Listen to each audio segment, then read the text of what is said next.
This program is designed to provide general information with regards to the subject matters covered. This information is given with the understanding that neither the hosts, guests, sponsors, or station are engaged in rendering any specific and personal, medical, financial, legal, counseling, professional service, or any advice. You should seek the services of competent professionals before applying or trying any suggested ideas.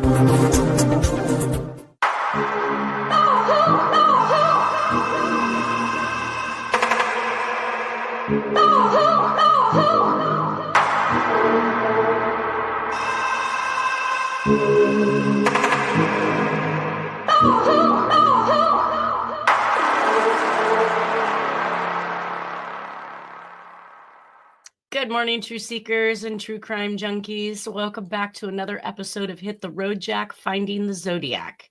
I'd like to welcome to the show today Nolan Del Campo. Good morning, everybody.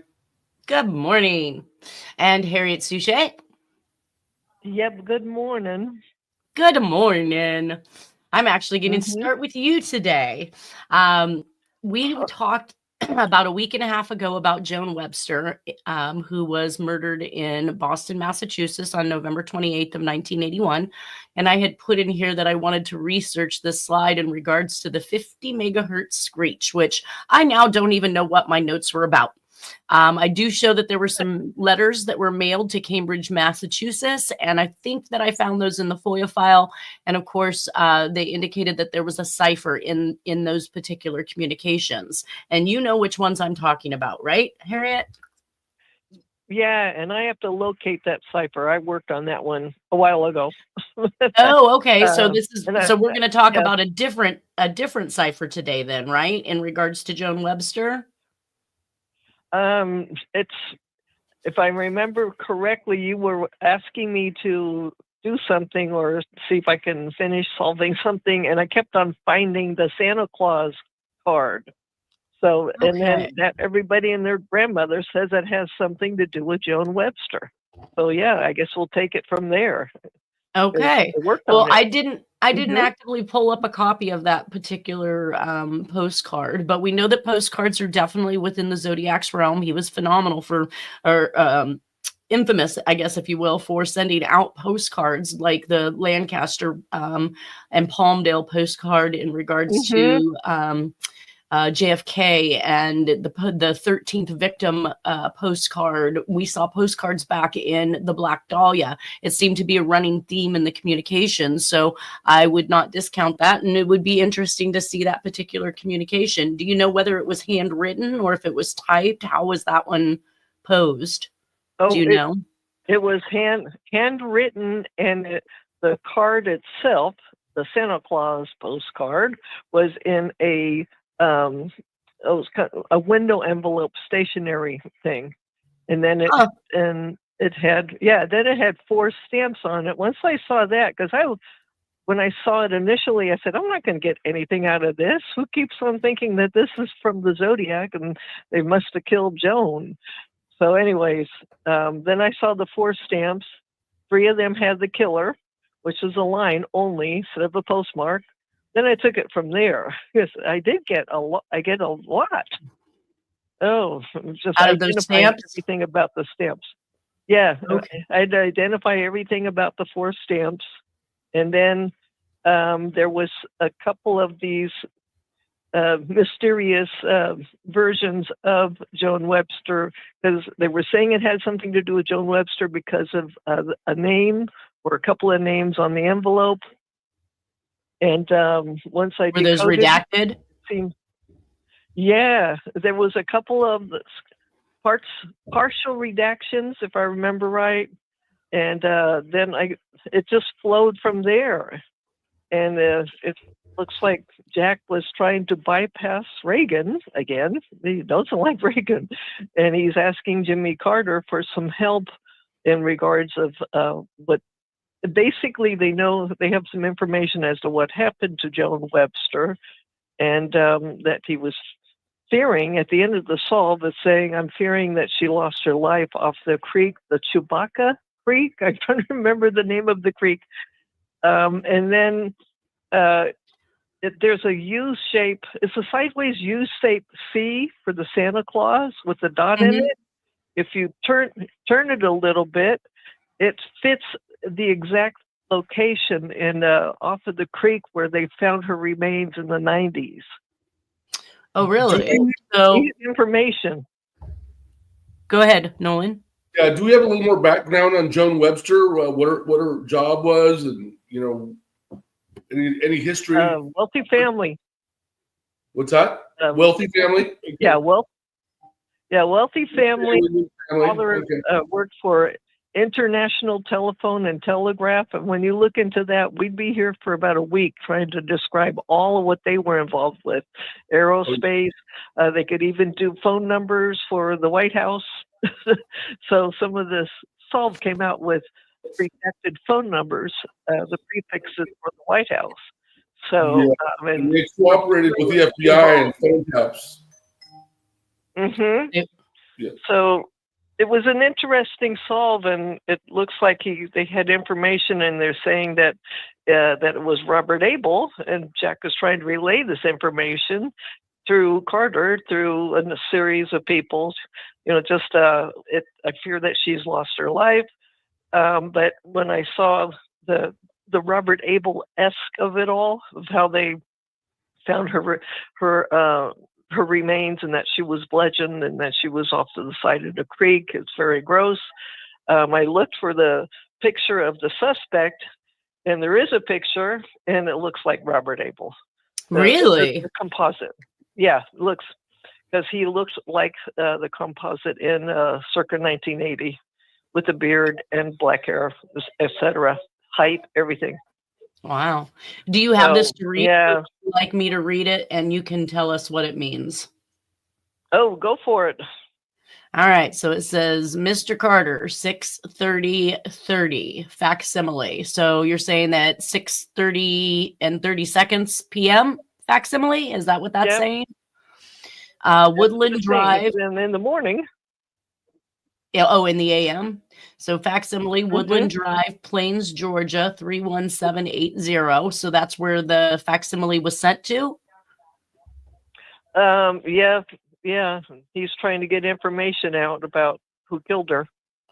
And it says 456 Press, Mitchell photograph, Harold Geenan, ITT Webster father. So Harold Geenan is the father. Well, so what's the Press Mitchell photograph? Oh, Ben Mitchell was a press photographer. He did fairly for his Santa Claus, but it looks like he might have taken a few pictures that had to do with the Republican Party in the New York area, I think. Okay, so he was now, a photographer. He was a famous. Gotcha. And it says Harold Geenan, ITT, Webster father, George, RNC, 1972, United States, prominent Americans. What does that mean? So George is her father, not Harold Geenan, right? Yeah, Harold Geenan is the top guy in International Telephone and Telegraph. Oh, that's where you got that. Republican National Committee. Yep. Okay. So, all right. So Harold Geenan is obviously, you're saying he's the head of ITT, and Webster's father, George, Republican National Committee, 1972, United States, prominent Americans, RE456. What is that? That's re-elect, and then the prefix of 456 is for the White House, and it's the redacted phone number. So it's re-elect Nixon committee. Creep. So Nixon. So creep. yeah. The committee to re-elect President Nixon. Re-elect President Nixon. Creep. All right, guys. So it says Nixon won 1168, and it goes back to give that redacted phone number again with the prefix of 456, which you said was a White House prefix. Yeah. So he's trying to not give out the White House number in this code. Gotcha. But Jimmy Carter would know it. Anyway. Right? Vice President AG knew 400 grand. What does that mean? That's John Agnew. Mitchell. No, Vice President Agnew. And then they did something with 400 grand that was apparently suspected to be a no-no. So they had to take that back. But this is all involving the International Telephone and Telegraph people. They tried to do a big donation, but they had to work it out, retract it. And so he's recapping about those events that leads up to knowing something about Joan Webster. What happened to her. Right. So it goes on to say, you remember 11/20/78, still alive, Pope John Paul II, AB New York City, New York, C. Washington stamps printed by Bureau of Printing, engraving, perforation, 11 millimeter use, business rep envelope. Yeah, Catch the us up to business there. reply envelope. Yeah, where his mother is being used as the post office in Texas. So he's trying to recap and remind Carter what had happened recently. So he's just doing a good job about recapping in code. Gotcha. And then it goes on to say, save me to tell the truth, New Jersey, 11385, Joan met. So you're saying that Joan Webster is originally from New Jersey? Yeah, yep, that's her zip code. Yeah, her 11385. Because this was showing that it was Boston, Massachusetts. How's that play in? Oh, she apparently had visited for the holidays, like around Thanksgiving, and then was going back to her college or her university in Massachusetts. Gotcha. And it's saying that she met up and had a connection to Robert Abel, a bad connection. So yeah, Joan met shitty MoonQuest Texas killer fucker Abel, 10/47/37. What does that mean? That was all the numbers I had left after I was finishing with the words, and many people said that they saw her after 10 p.m., even after 10:30 p.m. So I said, well, so that's the time. 10:47. Yeah, it's the time. 37. We're seen kissing with Robert in bus station window. So she was seen kissing Robert Abel? That's what it's saying, that she was seen kissing him, and I think somehow Jack was there or his crew was there, that they were witnessing this and trying to flag her down. There's witnesses that said that people said that they didn't want her to get into this vehicle with this guy. Long story. So looks like it's him or his window crew. and I drive 11/28/81 out to Chewbacca Road, Mass. So Massachusetts. So it is now indicating that. So, and I drive. Okay. So saw with Robert in bus station window, and I drive 11/28. What's 11/28? Oh, 81. That's when she died. Out the last. Chewbacca, Chebacco Road, Chewbacca Road, Massachusetts. Damn. He's saying, damn, I fear the pretty co-ed has lost her life there. And that, yes, that is the completion of it. So worry, pretty girl, co-ed lost life, Creek area, 7777, no one is the sign off, correct? Yeah, he's doing a lot of angel numbers at that time period. It was like every time I see some subsequent numbers that are left, I look them up. And if it's 4 of 7s, 4 of 3s, 4 of 4s, it all means something. So he's trying to convey that he's got spiritual help, that he's got some guidance, and he's got support, and he's working. I want to say that the 1980s, wasn't that when he got baptized? Quit drinking. That's what I'm hearing. The rumor is, all I know is this is now a time period where he's working and he's with the Holy See, which is shocking. doing intel work for them. When was this postcard purportedly sent? After, obviously, Joan Webster passed, right? I mean, because it's discussing that she's already lost her life. I think it was reportedly early January 1982. Very early. Okay, so shortly after that. All right.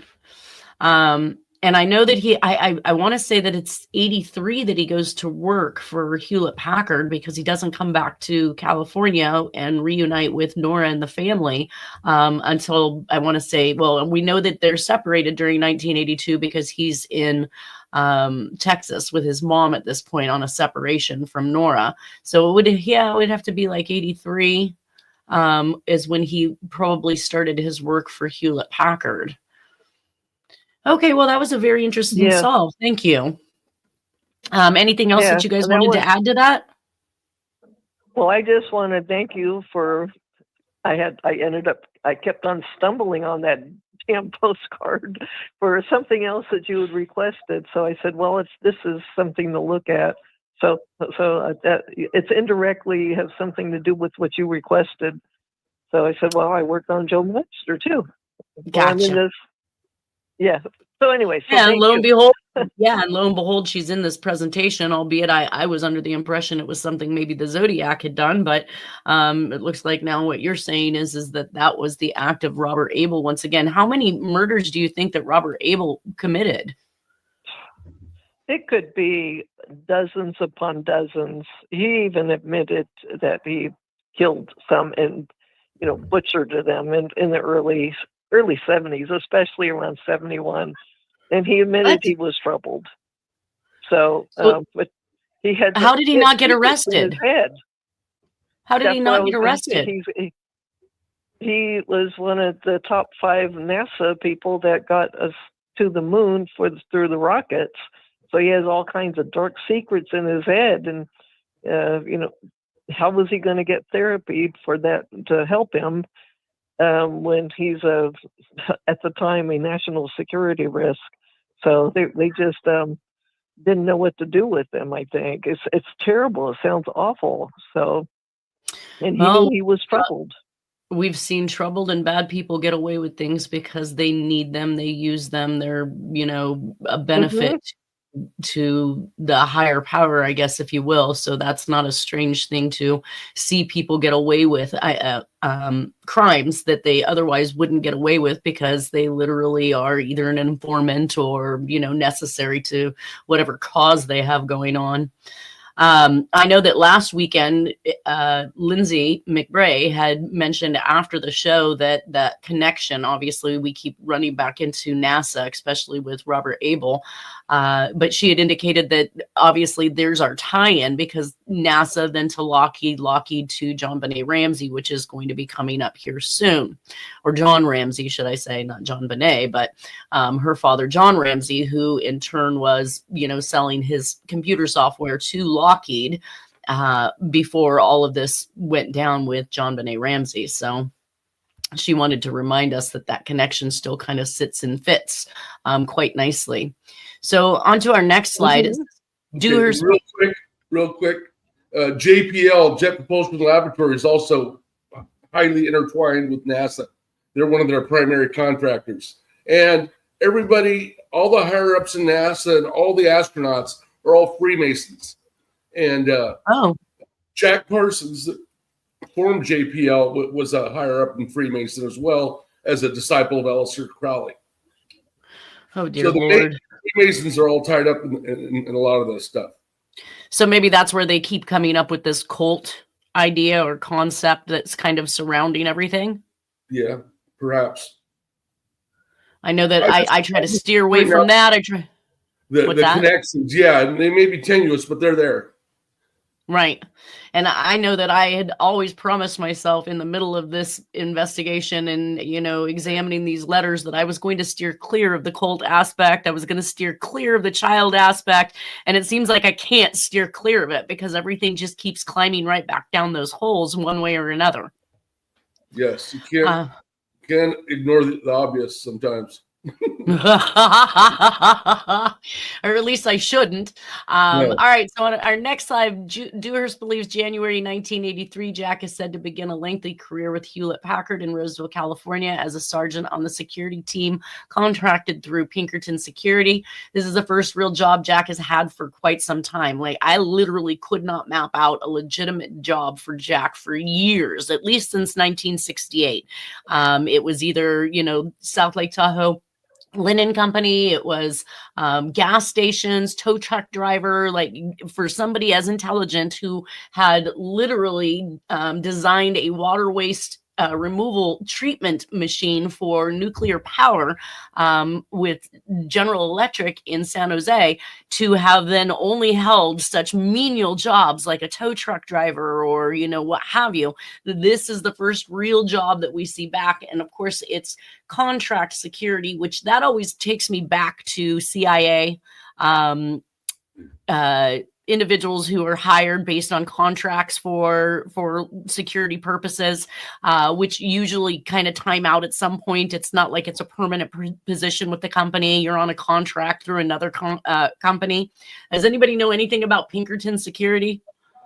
They've been around forever. They started out as government-related detectives. They fought.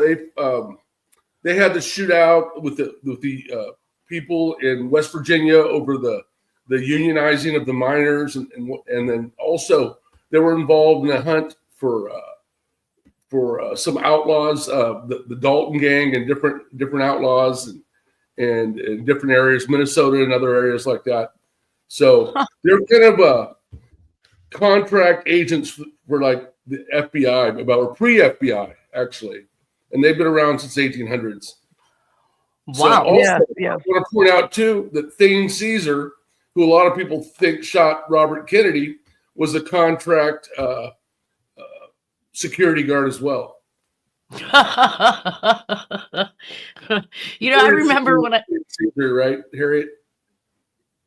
And he worked for Kennedy too as a security guard. Mm-hmm. Who did? Thane Caesar, the main security guard, the closest to Robert F. Kennedy the night he was murdered. Wow. And he's also affiliated with mobsters in Vegas and with a lot of Howard Hughes's people. Of course. Why did I even question who Pinkerton Security was? Like, gosh. And did you have anything? That was the cover, Jack. That's just right up his alley to have that type of position. So it was more than just being a night watchman. There's more to it than that. 100%. Yeah, and a lot of these other menial jobs, the menial is the perfect word, I think are covers too, just to throw people off track. Well, yeah, and you're not necessarily needed at any given time. You can take off on whatever you need to do and not be missed. And it's all about location with these menial positions. Right, 100%. Close to the freeway, so you can get on and go. Did you have anything to add to that Pinkerton stuff there, Harriet? Well, all I know is in the upcoming in 1990, there was video that was released several years ago on the security guard that was at where they were staging the robbery of the Isabella Stewart Gardner Museum. And I believe that their computer systems were Hewlett Packard. And when I saw the guy in the video, it looked like Jack and wearing a security guard uniform. They never really released information on that person. It was 25 years later. But that's what I'm adding to it. That it was almost like he's getting in practice for that staged caper. Gotcha. Well, and I want to remind everybody too that a lot of the I-45 and the Texas murders that were occurring, there was indications that eyewitnesses had seen people that looked seeing the suspect who appeared to be in some type of a uniform, like a security guard uniform or something like that, which I thought that was extremely interesting because it ties into that same time frame in which Jack is, actively working as a security guard. Thus, he would have the access to the uniforms. He's constantly making trips back and forth to Texas for his mother, especially from 83 to, I think she passed in 97, 90. No, maybe that was Nora. Something like that. I think it was in the 90s. Yeah. Right. Well, and also when I first started this case, and Dennis had told me what Jack had been doing for work, he stated that he was a security guard for Hewlett Packard, and of course, finding out that it was contract security afterwards was through his probation records, because he obviously had gotten that assault with a deadly weapon, which we're just about to talk about here, and still was able to get this job as a security guard for Hewlett Packard. So I just remember at the time my mentor saying to me that, oh no, a lowly security guard could never be the Zodiac. He's not intelligent enough. Well, he did not know, obviously. Well, or maybe he did know. And the reason why he was trying to deter me and, throw me off track was in fact that Jack was so much more than just a security guard. That might have been what he was doing at the time that Dennis, remembered everything that was going on with his mom and up to the point that his mom died. But that wasn't all that Jack was, clearly. And we've been able to sort that out and show who Jack was through all of his own paperwork. That brings us to our next murder in Texas on January 15th of 1983. And again, remember, we're still not sure about the absolute time frame in which Jack shows back up, but we're about to show here in 1983, at least where we can show that he's back in California. But on January 15th of 1983, we had a 70-year-old Lee Leslie and a 57-year-old Raymond Mitchell murdered at the 27,000 block of Dry Creek in Magnolia, Texas. Both men had been known to meet other men in the Houston area and welcome them to visit in Magnolia. Lee in the closet of the northeast bedroom and Mitchell in the closet of the southeast bedroom. Both had been beaten and stabbed to death. Lee's maroon 1978 Pontiac was missing, and the car was then found on February 8th of 1983 in the 1900 block of Indian Street in Houston. So here we have another, set of unsolved murders. We have a vehicle that is taken and is subsequently found some distance away from the actual crime scene, which again, we've talked about this happening in a lot of these cases. January 20th of 1983, the FBI receives word from a psychic that the Atlanta, Georgia murders are related to the recent Tampa, Florida murders. Again, I'm not sure what the Tampa, Florida murders are, but the FBI did find that the Florida murders had occurred. So I'd put in here, it is important because in a few months, just in a couple months from here, we're going to actually see letters that are written to Jacksonville, Florida that are in the FOIA files from the FBI in regards to the Zodiac cases. On February 21st of 1983, 28-year-old Teresa Brignoni is killed in South Lakeshore Drive, Conroe, Texas. She left LaPorte, Texas, and departed for Conroe at about 9:15 p.m. She was last seen driving her 1981 Datsun 200 SX. On or about February 27th of 1983, the MCSO began receiving calls about an abandoned vehicle at the end of South Lakeshore Drive in the McRae Lakes subdivision off of FM 1484 in Conroe. MSCSO deputies subsequently checked the car, discovered that it belonged to Brignoni, and found Brignoni's dead body in the trunk. An autopsy revealed that she had been suffocated. There was no evidence of sexual assault or robbery. So this would be an interesting one to check into and find out exactly. I mean, it sounds to me that what you were saying about Robert Abel and his murders is that he was sexually deviant with these girls as well, correct? Yeah, I don't think that, yes and no, but then he would go crazy and chop off their hands, mark them up, do really bad things. So it's probably, I gotta tell you, it sounds like it could be the work of him because he was right in that area. He worked property at League City, or at least he did. The NASA horseman, Abel, the property in that area. Right. So anything right now is possible. Well, I get And if interested she in their looked like, murders when it says there's no sexual assault or robbery. You know, I mean, what would be the purpose of killing somebody if there was nothing that you could oh, achieve from them? Well, that's if it Zodiac. looked like Janis Joplin, it could, if she sang Janis Joplin tunes, I mean, it seems that was something that set him off. So that could be possible. Right. Because And go ahead, Nolan. he's the Janis Joplin Avenger. Sorry. Okay. keep Gotcha. going. Most of the Zodiac Mhm. murders too, there was no sex involved and no robbery involved, just killing. Right. Right. And that's when I zero in probably more so in any of the unsolved murders that we talk about. It's almost as if you can take a look at the MO in some of these and go, yeah, no, probably not. And then others that you go, well, this probably should be looked at. Who was she? Who was her parents? Who was she affiliated with? What was she doing for work? You know, why was she suffocated? I mean, it seems like that's a we don't want you to talk type thing, you know? I mean, All right. That brings us to our next murder in Texas, which happened on March 17th, 1983. Laura Marie Purchase on League Line Road, Conroe, Texas, at approximately 3 a.m. And MCSO patrol deputy observed the fire burning just inside the woods along the northbound service road of I-45 at League Line Road. The dead body of an unidentified white female was found within the fire, which had recently been set. An autopsy determined that she had died from strangulation and the fire sat within the accelerant. Oh, she died from strangulation and the fire was set with an accelerant. Self-professed serial killer Henry Lee Lucas subsequently confessed to the crime along with several others in Montgomery County in 1983. Lucas had confessed to approximately 600 murders, with about 200 cleared across the United States. In 1986, the victim was later positively identified as Laura Marie Purchase after her fingerprints were matched.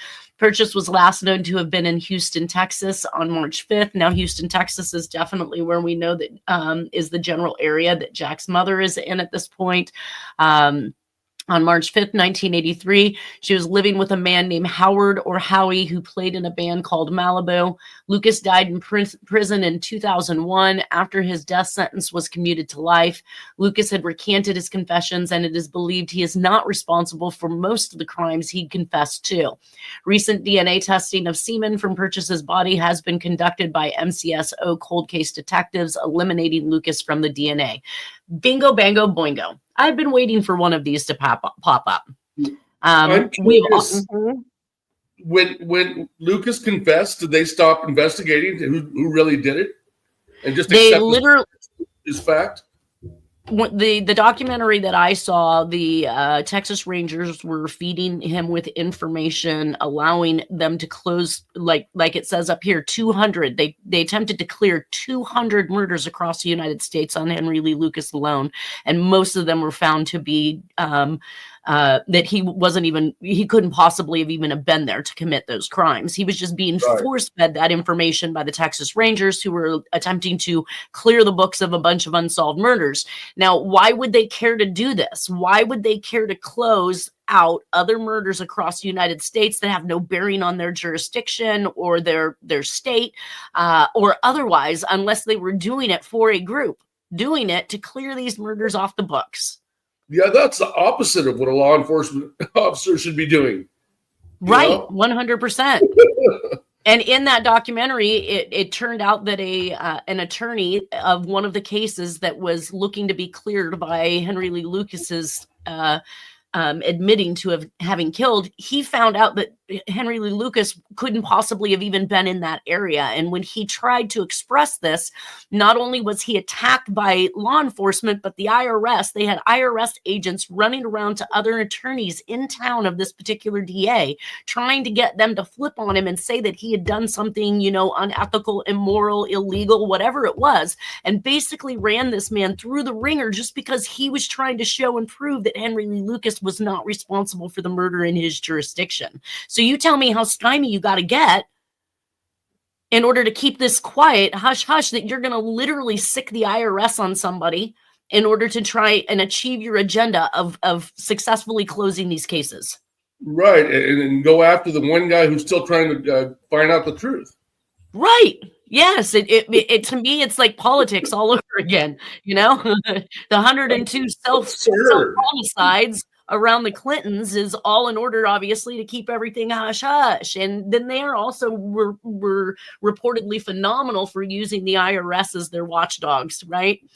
So very, very crazy. Either way, here he is. Lucas is actually confessed to a crime he didn't commit, and years later the DNA shows that it wasn't possibly him.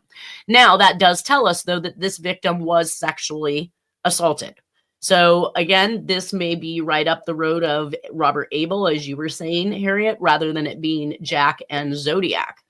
1979 sex industry victim and witness against organized crime Tammy Vincent was also set on fire with an accelerant. So we are seeing some commonalities there. And of course, we know that the Zodiac did say that he had used fire in some of his MOs. So it doesn't necessarily, I think that he was likely responsible for Tammy Vincent. Don't you, Harriet? No, I'm just listening, but yeah, the by fire, by rope, by gun, by knife. Right.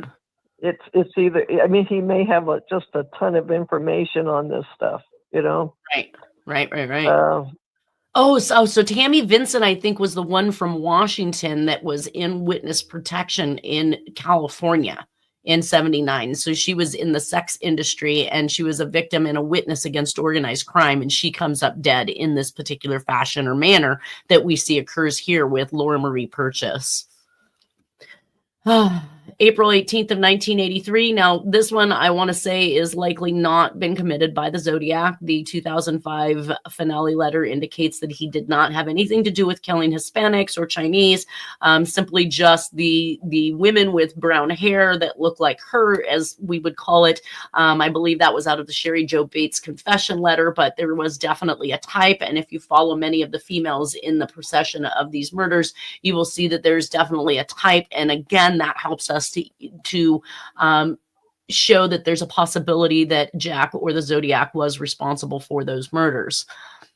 This particular murder on April 18th of 1983, 16-year-old Laura Jean Donez, FM 149, 7 miles north of Montgomery, Texas.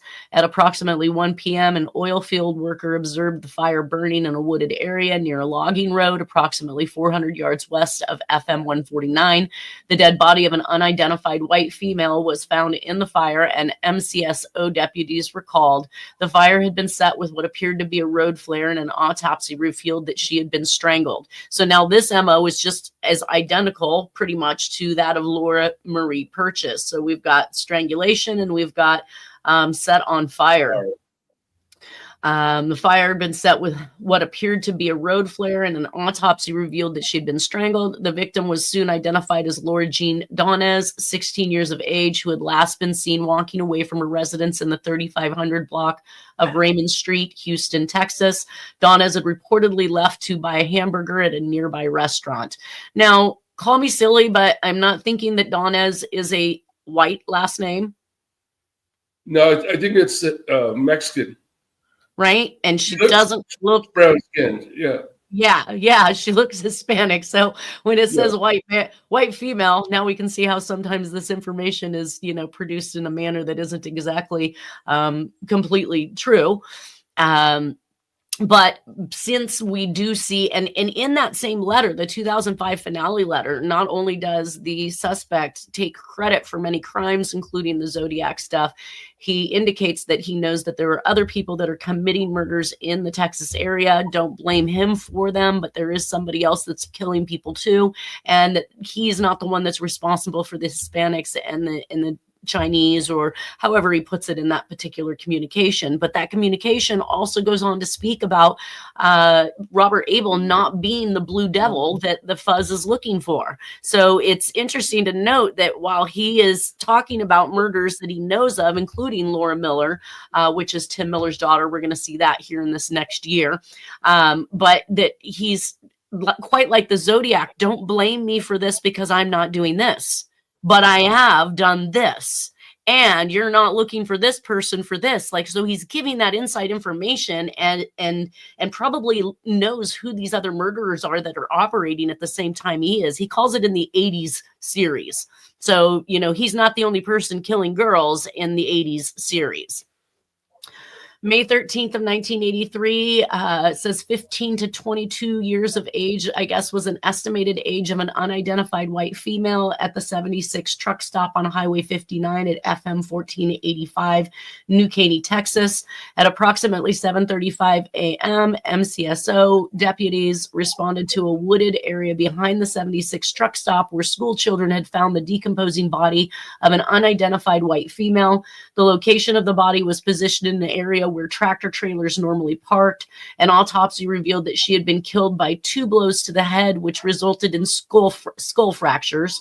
The victim was I copied and pasted a lot of this information, so this is somebody else's, typing, and as I'm reading it, I'm just trying to do it straight, like MCSO. It's not O. It should have been the capital letter O. Autopsy revealed that she'd been killed by 2 blows to the head. The victim was described as follows: 15 to 20 years of age, 59 inches in length. She was wearing shades, designer blue jeans, a tan Wrangler long sleeve terracloth t-shirt, and white panties. Recently, MCSO, see, there it is again, MCS. So, cold case detectives submitted potential DNA from victims' remains to be entered into the missing unidentified person's DNA database. Today, insufficient DNA has been obtained in order to enter a profile into CODIS for this particular unidentified white female. So she will likely continue to be unidentified. July 18th of 1983, here is one of the Jacksonville, Florida letters. I do not have a copy of this letter. I'm not sure if you have seen this one, Harriet, but it says, I know your, and it's postmarked Kalamazoo. So it's postmarked Kalamazoo, Michigan, 490, but it doesn't give the rest of the zip code. But it was sent to Jacksonville, Florida, and it was a 1-page hand-printed letter. Appears as though it is written in all capital letters based on the FBI FOIA cable. And then I wrote in here as a note, remember, Oakland County child murders ended just a few years back, and now there is purportedly a serial spree in Florida. And of course, we have that psychic that we just talked about that was making a connection between the Atlanta murders and the current murders in Florida. Have you seen this particular communication or heard of it, the one that went to Jacksonville, Florida? No, but I could take a look at it, but off the top of my head, it may have something to do with the Yakuza and the missing children. Some of them became other people. And what's the Finders cult also. So there would be probably that he's giving information maybe on that. Yeah, I was and limited. The FBI gets that stuff. And of course, go ahead. Keep going. Sorry. No.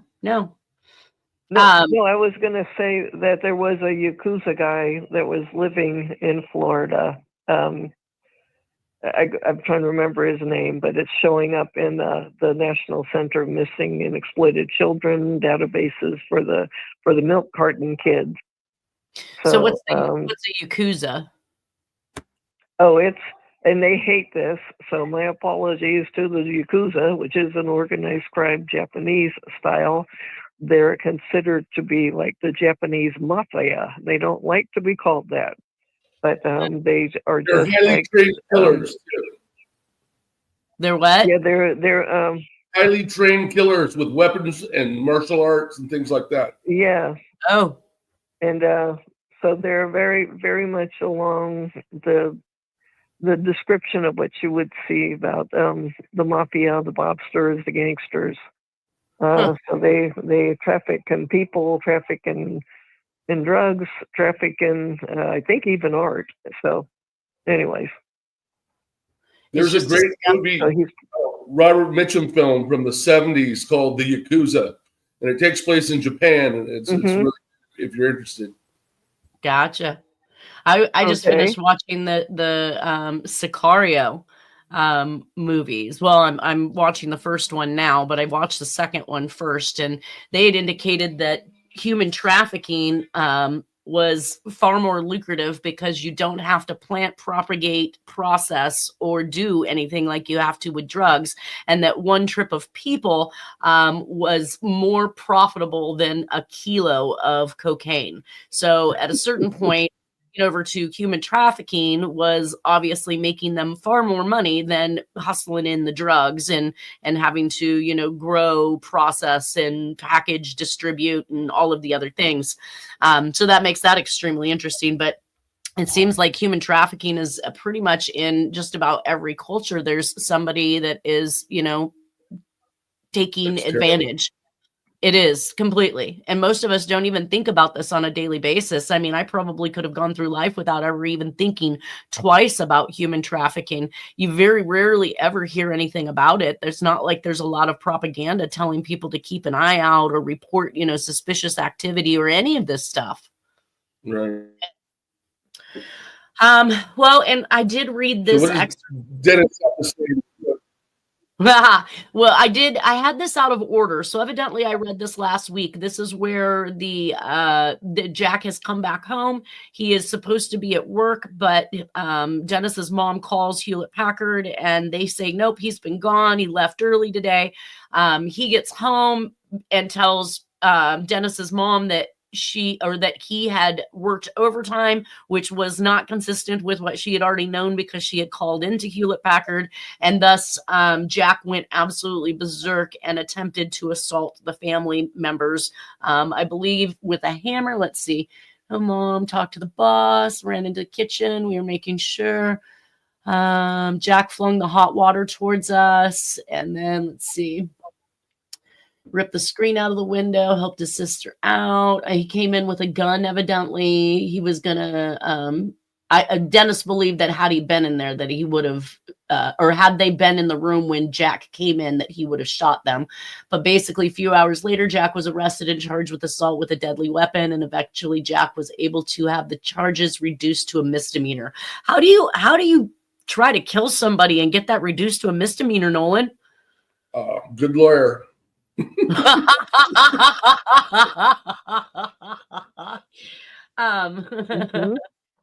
brings us to the that's 34 felonies and not do any time. Yeah, pretty much. I mean, honestly, seems like a little smack on the hand there, a little smacky smack. This is actually where I showed everybody that he had bonded out under Torrance. Which is, again, not something you would typically see. The bond needs to match the identification card in order for you to be released. So if he was released on this bond and it was not typed up correctly and had the wrong name, then the assertion is that Jack had an identification or something to that effect that allowed him to be released based on this name. And this would also support why we did not find any information when the private investigators ran background checks on Jack and didn't find any criminal activity, because this does not come up underneath Jack's information at all.